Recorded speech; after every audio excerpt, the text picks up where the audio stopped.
What is value? This video will show you how value is more than one thing and several different ways in which you can think about value. You can think about value in terms of economy.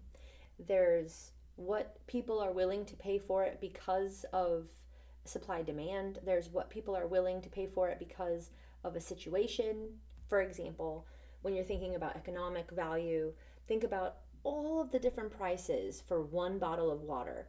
You can get a 30 pack of bottles of water with the same size for $5, whereas each one of those water bottles could be sold for $2 each at a sports arena or at a gas station or at an airport. So, how can one water bottle be worth 10 different prices based on situation? That's economic value at play. Let's have two different examples of intrinsic value versus extrinsic value or instrumental value or external value. There's a bunch of different kinds of values that are not intrinsic values. The first example I want to give you is money. Literally, a $100 bill doesn't have intrinsic value because its worth doesn't come from it itself, but rather something that bill can get you, something that standard value of exchange can get you. So the worth of a dollar bill is something else, and the dollar serves as a means to that something else, which means that its value is not intrinsic. So that's the example of a dollar bill. But let's not mix that up with economic value. Let's have another example of intrinsic value where the worth of something is in itself for its own sake. For example, love. Love is a concept. It's not something tangible or ostensible, and it's something that you might want for its own sake. You might not want someone to love you to do something with that, but just to love you because love is good in itself, for itself, by itself, even if it's not a means to some other end. So love can be said to have intrinsic value, whereas it might also have external or instrumental or extrinsic value. It's still something separate. So here we're talking about philosophy. We're also talking socially, anthropologically, politically. There's also a sense in which value will come up in both politics and law. To read work that brings together both philosophy, law, and policy, you could read up on Adam Smith, who talks a lot about value in exchange versus value in use. And Adam Smith is one of the people who has heavily influenced social and political philosophy into the law. So when you're talking about value, which is basically what something is worth, you could be talking about value as what it's worth in law, what it's worth in legal terms, what it's worth socially, politically, philosophically, in economics.